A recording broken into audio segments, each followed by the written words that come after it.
আসসালামু আলাইকুম। ৩,১০৫ দিন এক টানা, একটা দিনও বন্ধ হয়নি, ঈদের দিনও না, সরকারি ছুটির দিনও না। লক্ষ লক্ষ তরুণ তরুণী, ৬৪ জেলা, 50+ কান্ট্রি, আর একটা টাকাও ফি নেননি। এটা কোনো গল্প না, এটা একটা ওয়ার্ল্ড রেকর্ড, যেটা বাংলাদেশের মাটিতে তৈরি হয়েছে। আজকে সেই মানুষটা আমাদের সামনে, যিনি মাল্টিন্যাশনাল কোম্পানির জেনারেল ম্যানেজারের চেয়ার ছেড়ে বলেছিলেন চাকরি করব না, চাকরি দেব। স্বাগতম সবাইকে। আজকের পর্বে আমরা বসে আছি এমন একজন মানুষের মুখোমুখি, যাকে নিয়ে বাংলাদেশের মিডিয়া, আন্তর্জাতিক বিজনেস ম্যাগাজিন, এমনকি বিজনেস ইনসাইডার পর্যন্ত লিখেছে। একজন চার্টার্ড অ্যাকাউন্ট্যান্ট, MBA ডিগ্রিধারী মানুষ, যিনি চাইলে আরামের চাকরি জীবন এবং ফ্যামিলি নিয়ে, বন্ধু নিয়ে কাটাতে পারতেন, কিন্তু তিনি বেছে নিয়েছেন অনিশ্চয়তা, ঝুঁকি আর একটা স্বপ্ন। আজ তিনি অপটিম্যাক্স কমিউনিকেশন লিমিটেডের সিইও, Aladdin.com-এর ম্যানেজিং ডিরেক্টর, কিন্তু তার আসল পরিচয় তিনি লক্ষ লক্ষ তরুণের স্বপ্নের কারিগর, নিজের বলার মতো একটা গল্প ফাউন্ডেশনের প্রতিষ্ঠাতা এবং প্রেসিডেন্ট। এতক্ষণে আপনারা বুঝে গেছেন আমরা কার কথা বলছি। আমরা বিয়ন্ড বিজনেসের আজকের পর্বে স্বাগত জানাচ্ছি জনাব ইকবাল বাহারকে। কেমন আছেন? খুব ভালো। আমি আন্তরিকভাবে ধন্যবাদ জানাচ্ছি, জানি আপনি খুবই ব্যস্ত থাকেন, এর মধ্যে আমাদেরকে সময় দিয়েছেন, এর জন্য আমরা কৃতজ্ঞ। Thank you. শুরু থেকে যদি বলি যে স্কুল লাইফটা আপনার কেমন ছিল? এটা দুর্দান্ত ছিল। আমি গ্রামে বড় হয়েছি এবং আমার জেলা হচ্ছে ফেনী জেলা। ফেনী জেলার ফুলগাজী উপজেলাতে গ্রামের স্কুলে লেখাপড়া করেছি এবং স্কুল লাইফটা খুবই মজার ছিল, কারণ আমরা জয়েন্ট ফ্যামিলিতে থাকতাম এবং আমাদের একটা পারিবারিক অনুশাসন ছিল। মানে সন্ধ্যার সময় আজান দিলে পড়তে বসতে হবে, সকালে ঘুম থেকে উঠেই আরবি পড়তে হবে, তারপর দল বেঁধে পুকুরে ঝাঁপ দিয়ে গোসল করে খাওয়া দাওয়া করে স্কুলে যেতে হবে, স্কুল থেকে এসে আবার খেলাধুলা। সো এটা খুবই দুর্দান্ত, মানে আমাদের সবার ছোটোবেলার যে জীবনটা, যদিও এখনকার বাচ্চাদের না, মানে আমাদের সময়কার, সেটা দুর্দান্ত ছিল।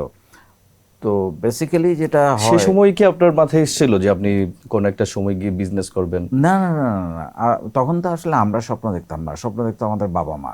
আচ্ছা আচ্ছা। সো আমার বাবার স্বপ্ন ছিল ইঞ্জিনিয়ারিং পড়ার, ইঞ্জিনিয়ার হওয়ার। সো ওই স্বপ্নটা আমারও স্বপ্ন হয়ে যায় এক পর্যায়ে, যার কারণে আমি ক্লাস 9-এ উঠে আমি সায়েন্স নেই এবং খুব ভালোভাবেই আমি SSC পাশ করি। তো আমাদের পরিবারের একটা ট্র্যাডিশন ছিল, আমার বাবা মারা, চাচা চাচিরা যদিও গ্রামে থাকতেন, আমরা যৌথ পরিবার।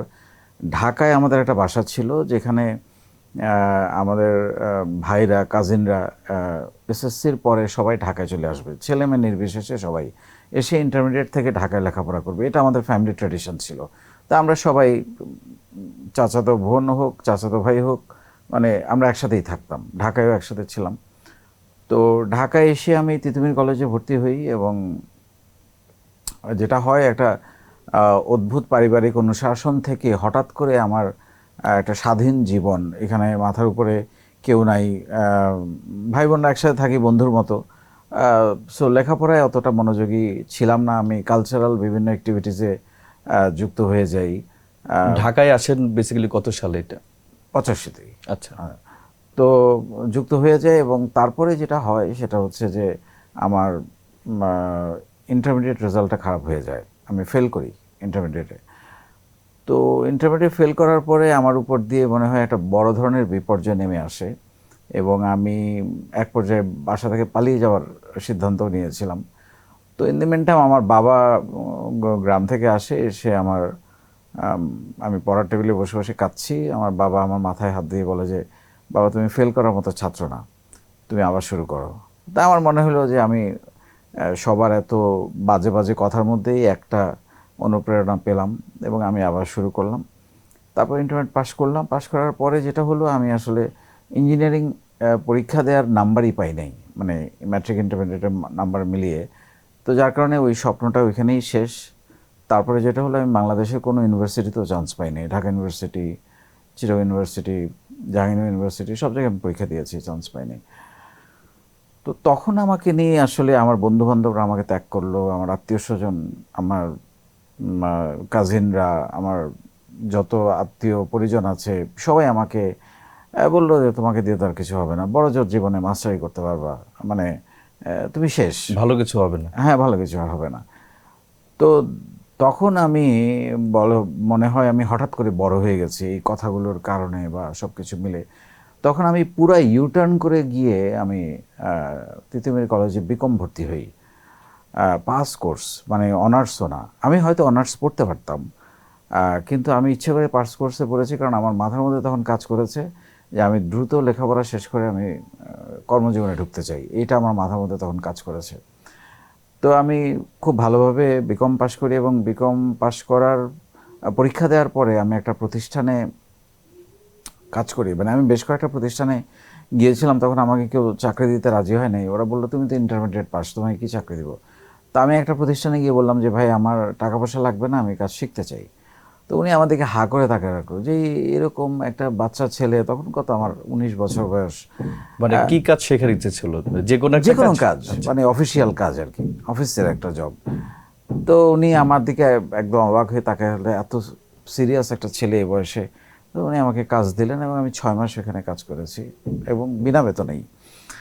তো যাই হোক, এরপরে আমি বিকম রেজাল্টের পরে আমি চার্টার্ড অ্যাকাউন্টেন্সি ভর্তি হই। তো আমি চার্টার্ড অ্যাকাউন্টেন্সি ভর্তি হওয়ার পর দেখি সবাই আমার দিকে ঘুরে তাকানো শুরু করেছে। তখন আমি অলরেডি আর্ন করি, ওরা থার্ড ইয়ারে পড়ে। তো তখন যেটা হলো, আস্তে আস্তে আমার লাইফ ঘুরে দাঁড়ানো শুরু হলো এবং আর্লি টাইমে আমি একটা আইটি কোম্পানিতে জয়েন করি আমার সিএর কোর্স কমপ্লিট করার পরে। এবং সেই আইটি কোম্পানিতে কাজ করার পরে প্রথম জব কি ছিল আপনার, মানে কি হ্যাঁ, কি কাজ প্রথম করেছেন প্রথম? আমি আইটি কোম্পানিতে অ্যাকাউন্টস, যেহেতু আমি চার্টার্ড অ্যাকাউন্টেন্সি পড়েছি, তো আমি ফাইন্যান্স ডিপার্টমেন্টে কাজ করতাম। ইনফ্যাক্ট আমি ওই কোম্পানিটাতে জয়েন করার পরে আমার মাথার মধ্যে উদ্যোক্তার স্বপ্নটা আসে। হচ্ছে আমার আসলে যেহেতু আমি ফাইন্যান্সে কাজ করতাম, তো আমি দেখতাম যে আমার সেলস ভালো লাগে, মার্কেটিং ভালো লাগে, ব্র্যান্ডিং ভালো লাগে, কমিউনিকেশন ভালো লাগে, কাস্টমার কেয়ার আমার পছন্দের জায়গা। তো এগুলো তো সম্ভব না আমি যদি চাকরি করি। তখন আমার মাথায় আসে যে আমার একটা প্রতিষ্ঠান দরকার। তো তখন স্বপ্ন দেখতে থাকি, বাট ব্যাটে বলে হচ্ছিল না। এরপরে আমি আরও একটা জবে ঢুকি, এক পর্যায়ে একটা মাল্টিনেশনাল কোম্পানিতে জয়েন করি। সেখানে আমি চাকরিতে খুব ভালো করছিলাম, due to my skills and আমার ডেডিকেশন, সিনসিয়ারিটি, অনেস্টি, এইসব কারণে চাকরিতে আমার খুব দ্রুত প্রমোশন হচ্ছিল এবং একটা মাল্টিনেশনাল কোম্পানিতে আমি জেনারেল ম্যানেজার হয়ে যাই এক পর্যায়ে। তো তার আগেই আমি এই জার্নিটা কত বছর লেগেছিল আপনার, মানে জেনারেল ম্যানেজার হতে? 3 বছর, 3 বছরের মধ্যে আমি খুবই অল্প সময়। অল্প সময়ে। তো এই জার্নিতে যেতে যেতেই আমি চাকরিতে থাকা অবস্থাতেই আমি কিন্তু এই কোম্পানিটা ফর্ম করি আমার কয়েকজন বন্ধু বান্ধব সহ।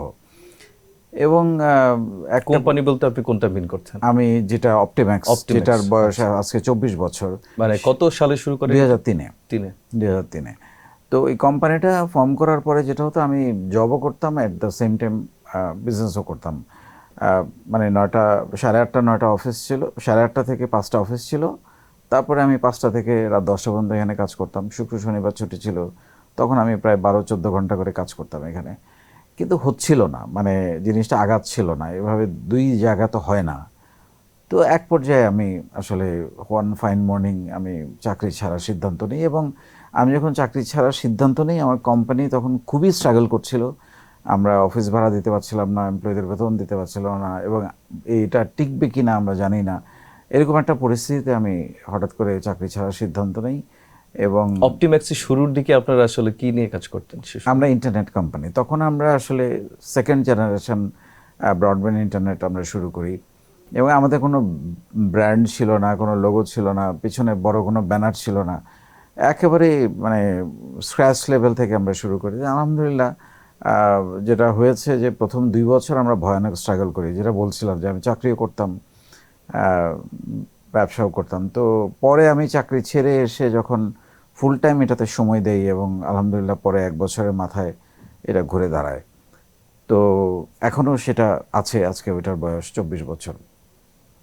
তো আসলে ব্যবসা করতে গিয়ে একটা পর্যায়ে এসে আমার যখন মনে হলো যে আমি আলহামদুলিল্লাহ আমার হয়তো একটা অবস্থান তৈরি হয়েছে, থাকা খাওয়ার একটা ব্যবস্থা হয়েছে, তখন আমার মনে হলো যে আমি তো নিজের জন্য করলাম, মানুষের জন্য কি করলাম, এরকম একটা ভাবনা আমার মধ্যে আসে। সো আমি বাংলাদেশের জন্য একটা কাজ করতে চাই। এই স্বপ্ন থেকেই মূলত নিজের বলার মতো একটা গল্পের জার্নি। এবং আমার কাছে মনে হলো যে আমরা দুটো সমস্যা আমার কাছে খুব প্রকটভাবে মনে হলো। একটা হচ্ছে বেকারত্ব বাংলাদেশের, আর একটা হচ্ছে আমাদের ছেলে মেয়েদের হয়তো সার্টিফিকেট আছে বাট তাদের দক্ষতা নাই। সো আমি ভাবলাম এই দুইটা জিনিস আমার এই উদ্যোক্তা জার্নি, তখন আমার উদ্যোক্তা জার্নির বয়স অলরেডি প্রায় 15 বছর। তা আমি ভাবলাম যে আমি তাদেরকে শেখাই আমি কিভাবে হোঁচট খেয়েছি, কীভাবে ঘুরে দাঁড়িয়েছি, বা কি কি কারণে আমার জীবনে এই ঘটনাগুলো ঘটেছে। তো সেটা থেকেই শুরু, এবং আমি যখন শুরু করি তখন আমি ভাবলাম যে আমি ব্যতিক্রম কিছু করব, মানে সবাই যা করছে আমি সেটা করব না। মানে উদ্যোক্তাদের নিয়ে তো অনেকেই কাজ করছে বাংলাদেশে। তো আমার মধ্যে স্বপ্ন ছিল, যেহেতু মাথার মধ্যে বাংলাদেশ শব্দটা খুব, আপনি তো আগে কখনো এর আগে এই উদ্যোগের আগে তো কখনো এন্টারপ্রেনারশিপের ট্রেনিং করানো বা ফর্মাল ট্রেনিং অ্যাক্টিভিটিস যেগুলা এর সাথে তো ইনভলভ ছিলেন না? আমি ছিলাম না, কিন্তু আমার যেহেতু আমি কথা বলতে পারতাম, তো আমাকে ডাকা হতো আমার উদ্যোক্তা জার্নিগুলো শেয়ার করার জন্য। তো আমি শুধু আমার গল্পটাই বলতাম, আর কিচ্ছু না, আমি কোনো কিছুই শেখাতাম না, শুধু আমার নিজের ব্যক্তি। তখন দেখলাম লোকজন আমার গল্পগুলো খুব পছন্দ করছে। তো তখন আমার মনে হলো যে এইটুকু দিয়ে মানে শুধু স্বপ্ন দেখালে হবে না, স্বপ্নটা কীভাবে বাস্তবায়ন করতে হয় সে পথও দেখাতে হবে।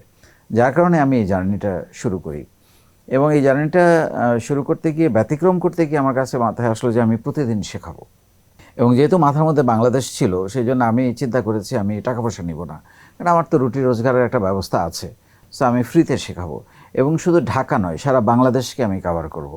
সো এই ভাবনা থেকে আমি 2018 সালের 1 জানুয়ারি আমি আমার অনলাইনে প্রশিক্ষণ শুরু করি। টানা 90 দিন এক একটা ব্যাচ, মানে 90 দিন মানে টানা 90 দিন, এখানে কোনো ব্রেক নাই। এবং এক একটা ব্যাচে আমি 570টা কন্টেন্ট দিয়ে তাদেরকে প্রশিক্ষণ দেই, যেটা একটা প্রফেশনাল স্ট্রাকচার ট্রেনিং। এইটার বাজার মূল্য কমপক্ষে 2 লক্ষ টাকা। কারণ এইটা করতে গিয়ে আমাকে প্রায় 1700 ভিডিও বানাতে হয়েছে, 5টা বই লিখতে হয়েছে এই কন্টেন্টগুলোকে নিয়ে। সো ইটস মানে রিসার্চ ওয়ার্ক বলতে পারেন এটা। সেই জিনিসটাই আমি তাদের হাতে তুলে দিয়েছি, এবং সেটা আমি শিখিয়ে যাচ্ছি। একটু এই জায়গাটাই জানতে চাচ্ছি যে আপনি একটা তো ভালো সময় দিয়েছেন এটার পেছনে, বই লিখতে সময় লেগেছে, আপনার কন্টেন্টগুলো তৈরি করতে সময় লেগেছে, আপনার খরচও হয়েছে অবশ্যই। তো একেবারে ফ্রি অফ কস্ট এটা দেওয়ার পেছনে আসলে মূল কারণটা কি?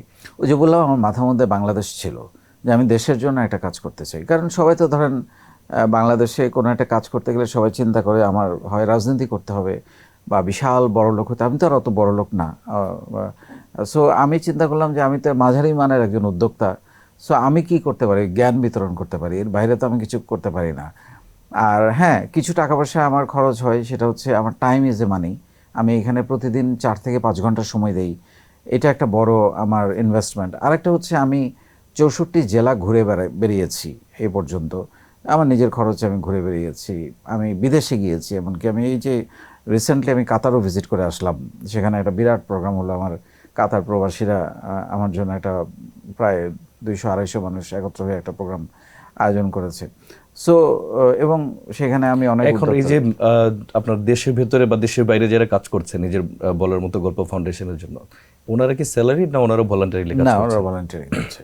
ওরা ভলান্টিয়ারিং করছে। আসলে আমি ভলান্টিয়ারিংয়ের মাধ্যমে কীভাবে উদ্যোক্তা হতে হয়, এটা একটা নিউ কনসেপ্ট বাংলাদেশে, এর আগে কেউ করে নাই।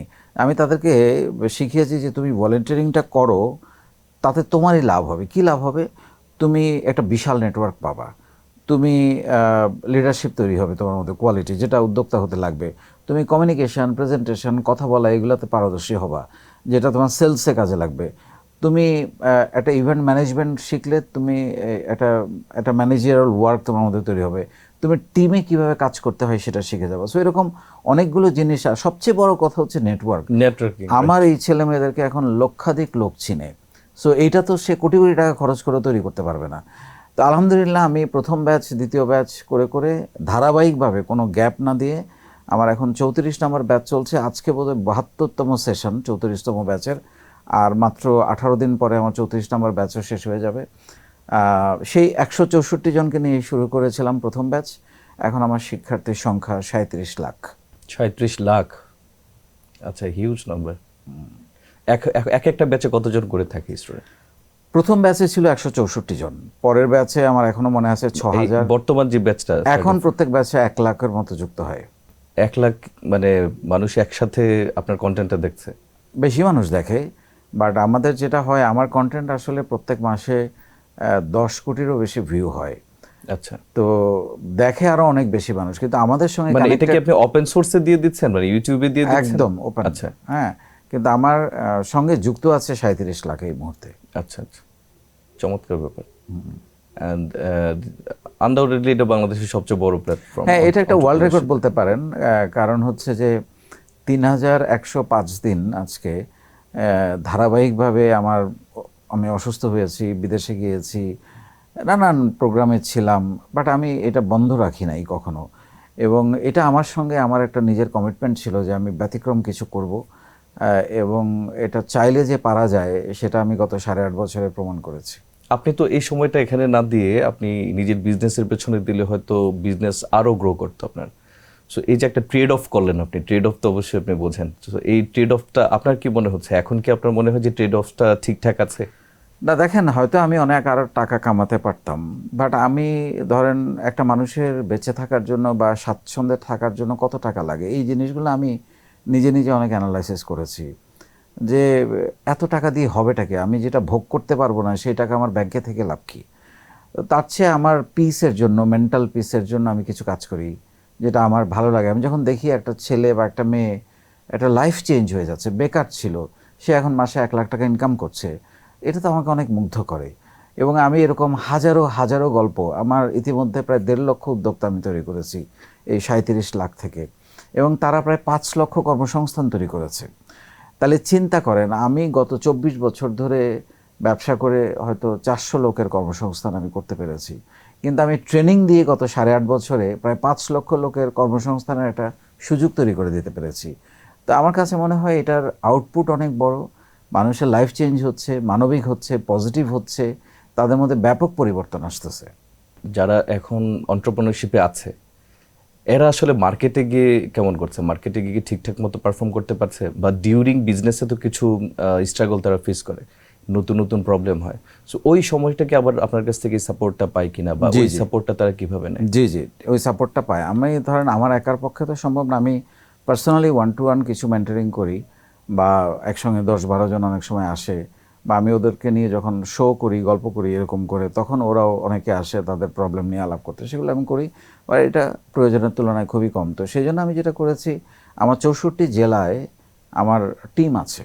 প্রত্যেকটা জেলায় আমার ধরেন প্রায় 30 জনের মতো করে উদ্যোক্তা করে একটা টিম আছে, বেশিও আছে কোথাও কোথাও। সো এবং প্রায় 50টা জেলাতে আমার টিম আছে, 50টা দেশে, প্রবাসী বাংলাদেশি। আমার 492টা উপজেলাতে আমার টিম আছে।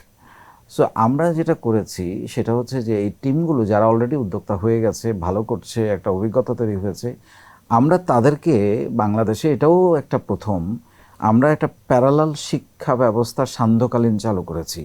প্রতিদিন সন্ধ্যায় অনলাইন মিটআপে প্রত্যেকটা জেলায়, 64 জেলা এবং বিশ্বের অনেকগুলো দেশে, তারা সন্ধ্যায় মিটআপে বসে, গুগল মিটআপে, সেখানে 300, 400, 500 জয়েন করে, এবং তারা ওইখানে ওই যেসব উদ্যোক্তাদের নানান প্রবলেম সেগুলো তারা শেয়ার করে, এবং যারা উদ্যোক্তা হিসেবে বেটার করছে তারা সেগুলো তাদেরকে সমাধান দেওয়ার চেষ্টা করে, বা কোনো একটা পরামর্শ দেয়, বা না গাইডেন্স দেওয়ার চেষ্টা করে। সো এইভাবে আমি এটাকে ডিসেন্ট্রালাইজ করে দিয়েছি, এবং এটা ধারাবাহিকভাবে কিন্তু চলছে, কোনোদিন ওইটাও থেমে নাই।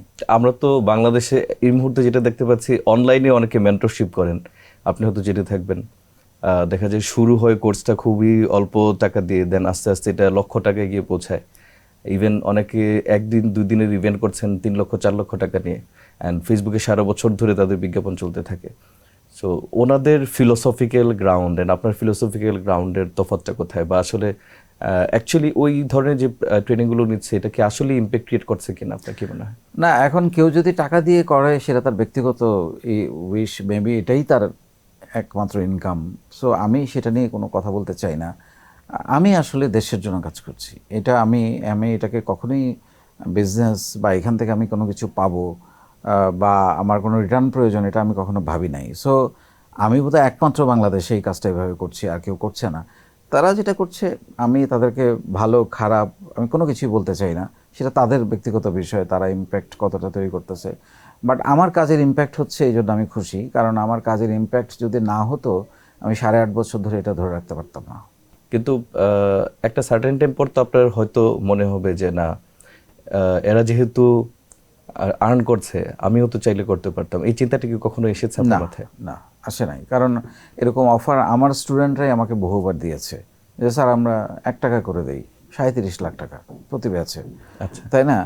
তো বা 10 টাকা করে দেই, বা 10,000 টাকা দিতে চেয়েছিল একবার কোনো একটা ব্যাচে, আমার এখনো মনে আছে, আমি নেই। সো আমার আসলে এরকম কোনো লোভ নাই বা ইচ্ছাও নাই।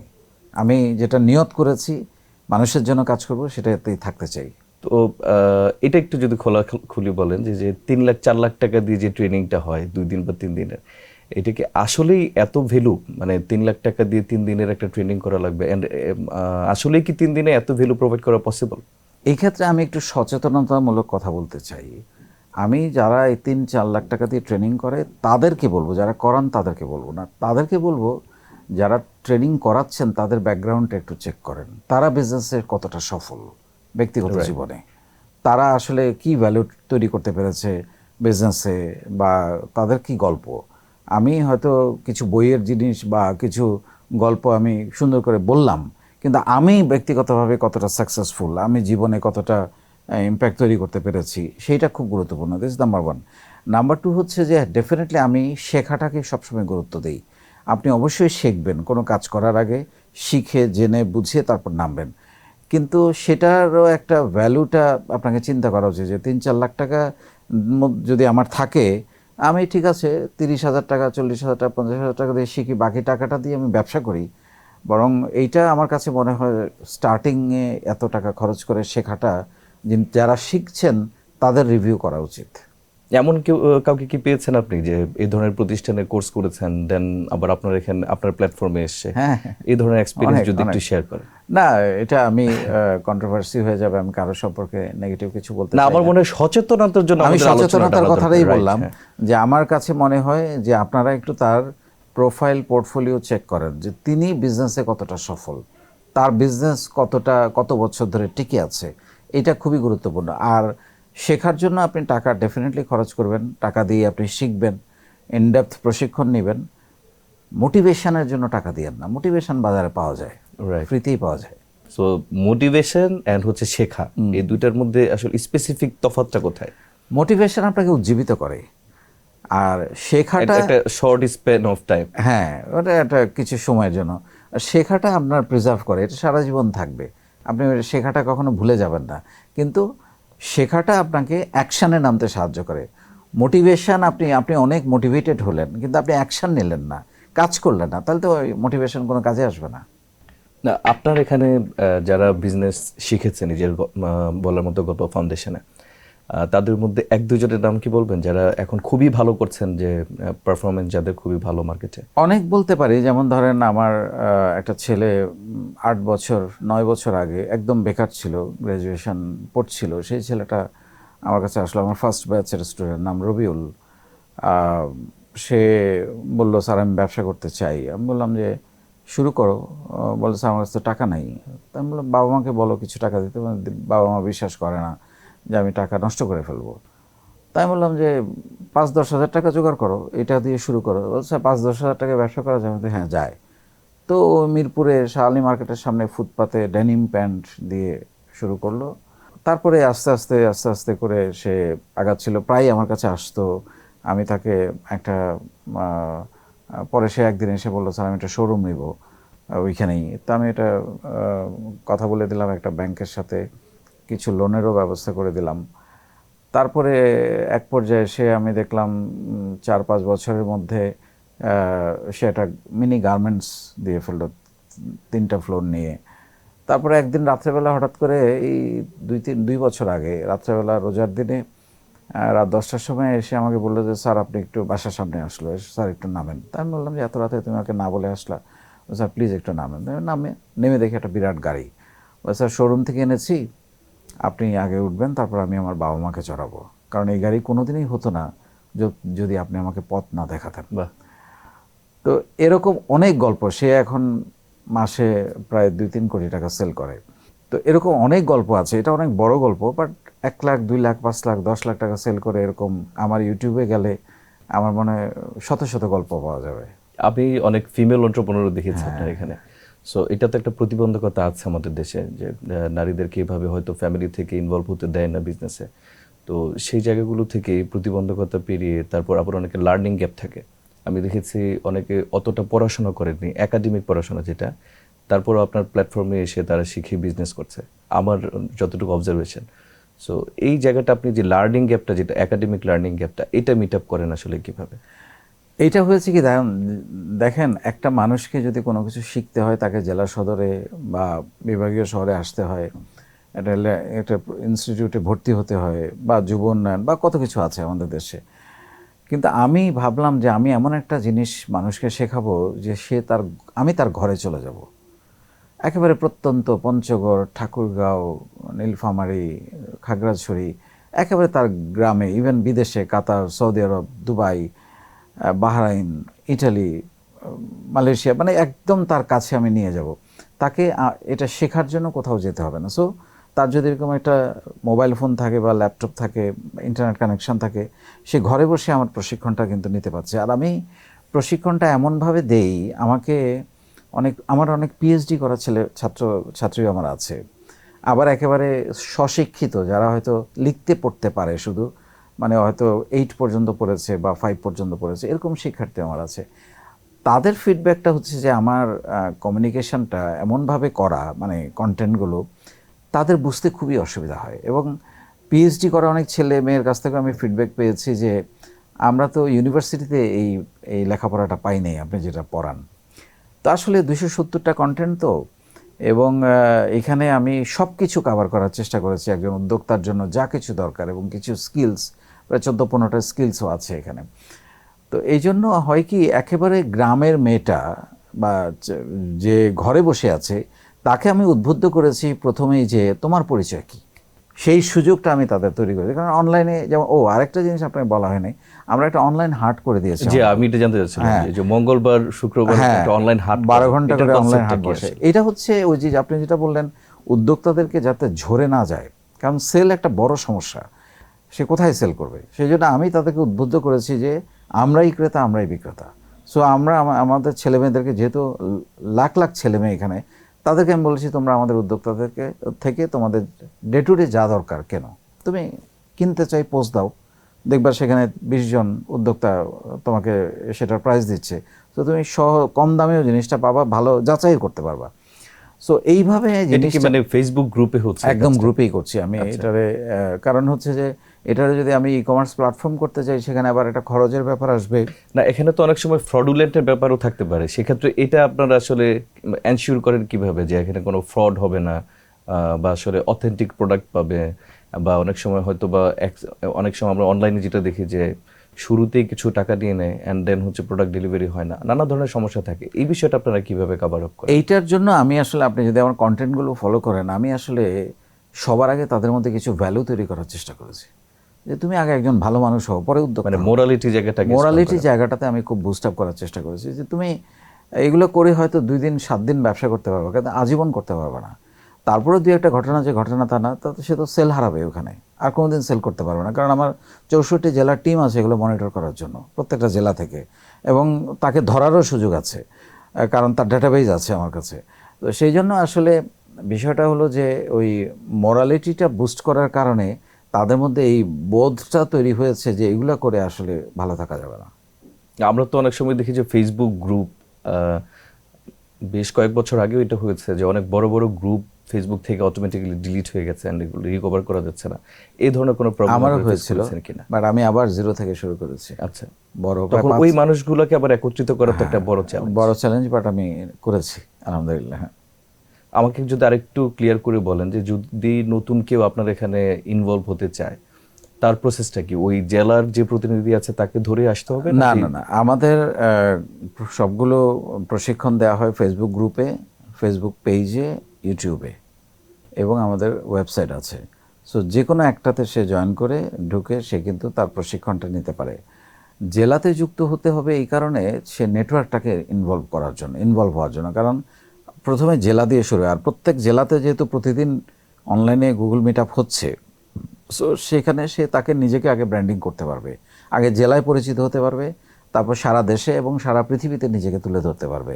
এবং আমাদের এখানে কিন্তু পণ্য প্রদর্শনী হয়, লাইক জামালপুরে বসে সে কিন্তু সৌদি আরবের গ্রুপে যায় পণ্য প্রদর্শনী করছে।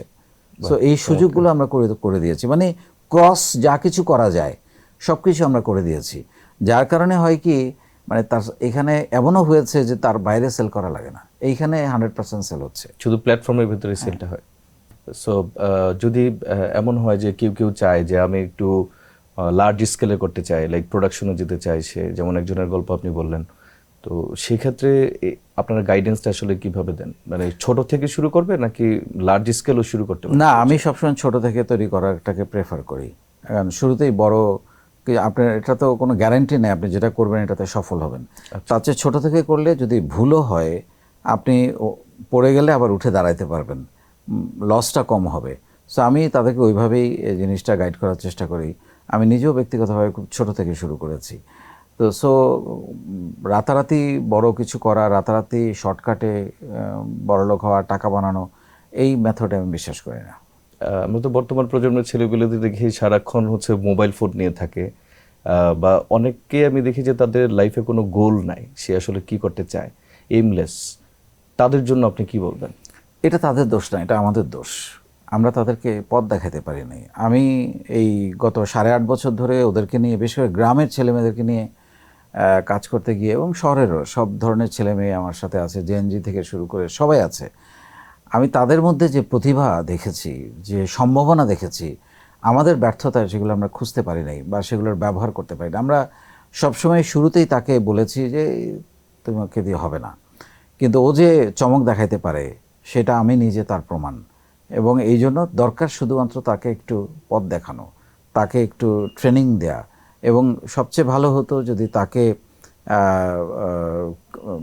মানে সার্টিফিকেটের বিনিময়ে কিছু টাকা পয়সা দিতে পারতো সরকারের পক্ষ থেকে, তাহলে ও আরও দ্রুত দাঁড়াতে পারতো।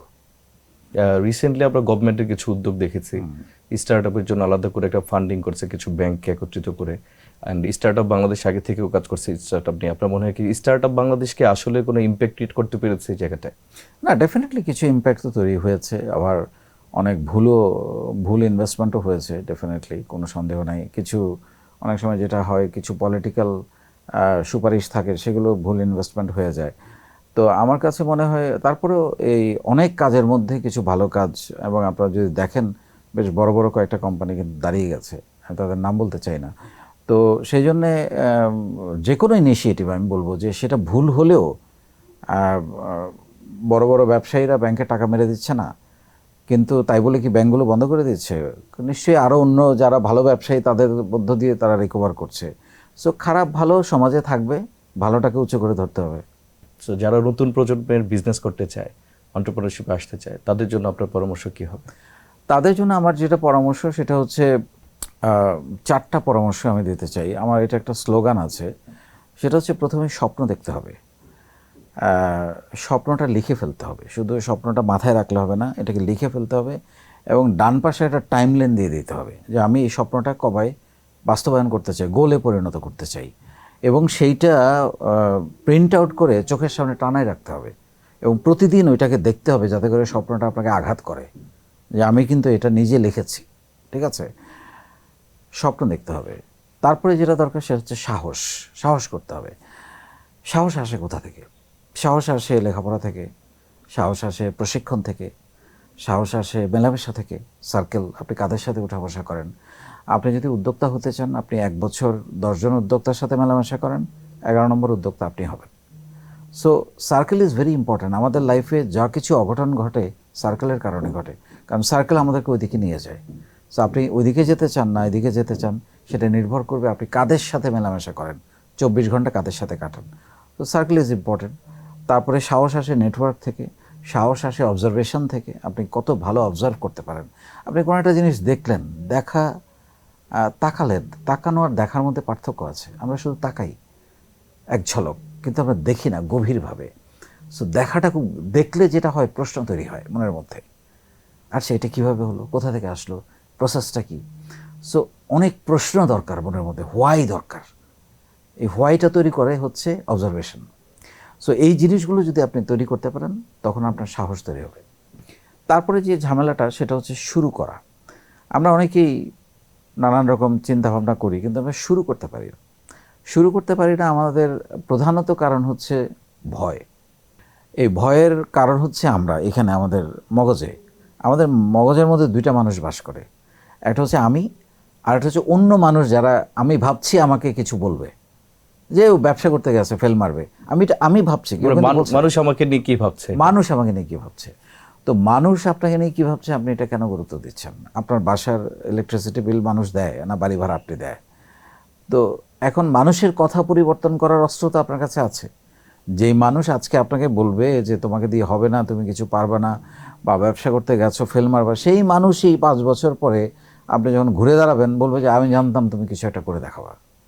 তো মানুষের কথা তো পরিবর্তন আপনার কাছ দিয়ে সম্ভব, আপনার তো সেটাকে গুরুত্ব দেওয়ার দরকার নেই। সো শুরু করতে হবে। আমাদের বেশিরভাগ স্বপ্ন, মানে আমি যেটা মনে করি আমাদের লাইফে কোনো একটা ঘটনা দুইবার ঘটে। একবার ঘটে হচ্ছে আমাদের মগজে, মানে আমাদের কল্পনায়, আমাদের চিন্তায়, আমাদের স্বপ্নে, আরেকবার ঘটে বাস্তবে। কিন্তু বাস্তব আর স্বপ্ন চিন্তার মধ্যে যোগসূত্রটা ঘটে না হচ্ছে অ্যাকশনে না যাওয়ার কারণে। আমরা অনেক কিছু ভাবি লাইফে, কিন্তু আমরা সেটা শুরু করি না। অ্যান্ড ফাইনালি আপনি যদি ধরেন শুরু করলেন, আমাদের আরেকটা দুর্বলতা যেটা, সেটা হচ্ছে আমরা লেগে থাকতে পারি না। আমরা খুব সহজে গিভ আপ করি, বা আজকে এটা, কালকে এটা, পরশু এটা, মানে অস্থির, বা শর্টকাটে কিছু করা যায় কিনা। শর্টকাটে লাইফে কিছু হয় না। শর্টকাটে যেটা হয় এটা টেকে না। আপনি এরকম কোনো গল্প পৃথিবীতে শুনেছেন যে লটারিতে 10 লাখ টাকা বা 1 কোটি টাকা পেয়েছে, সে পরবর্তীতে বিশাল শিল্পপতি হয়েছে? নো।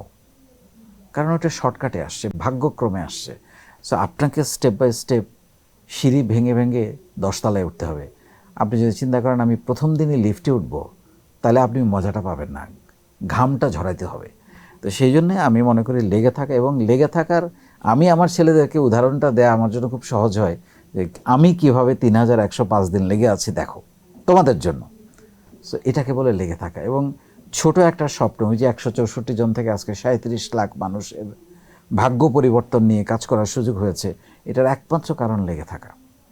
এবং লেগে না থাকলে জীবনে কোনো কাজে সফল হওয়া সম্ভব না। সো স্বপ্ন দেখুন, সাহস করুন, শুরু করুন এবং লেগে থাকুন। অনেকে বলে হচ্ছে একসাথে একাধিক উদ্যোগ নেওয়া যাবে না, কিন্তু আমরা যেটা দেখি যে লাইক এখন সবচেয়ে সফল যে উদ্যোক্তা আনডাউটেডলি ইলন মাস্ক, তো ওনার একই সাথে অনেকগুলো প্রজেক্ট নিয়ে একসাথে কাজ করছেন। লাইক স্পেস এক্সের মতো প্রজেক্ট ওনার আছে, টেসলা আছে, নিউরোলিঙ্ক আছে, বোরিং কোম্পানি আছে, আরও অনেক ইনিশিয়েটিভ ওনার আছে। সো আপনার মতামত কি, একসাথে কি একাধিক বিজনেস নিয়ে কাজ করা যায়, নাকি একটা বিজনেসে করা বেটার? হয় কি, আমরা যখন, মানে আমাদের ঝামেলাটা হয় কি, আমরা যখন একটা মানুষকে দেখি, বিচার করি, তার প্রেজেন্টটা দেখি, তার অতীতটা দেখি না, সে কিভাবে ওইখান থেকে আজকে এই জায়গায় আসলো। আপনি যদি প্লেন চালানো না শেখেন শুরুতে, সেটার জন্য যে কষ্ট, যে পরিশ্রম, হয়তো আপনি কখনো অ্যাক্সিডেন্ট করতে পারেন, একটা প্লেন ধ্বংস হয়ে যেতে পারে, আপনি বেঁচে যেতে পারেন প্যারাসুট দিয়ে, নানান কিছু হতে পারে। কিন্তু আপনি যখন এক্সপার্ট পাইলট হয়ে যাবেন, তখন আপনি এভাবে ঘুরে যেমনি খুশি আপনি চলতে পারবেন, তাই না? সো আপনাকে তো আগে চালানোটা শিখতে হবে।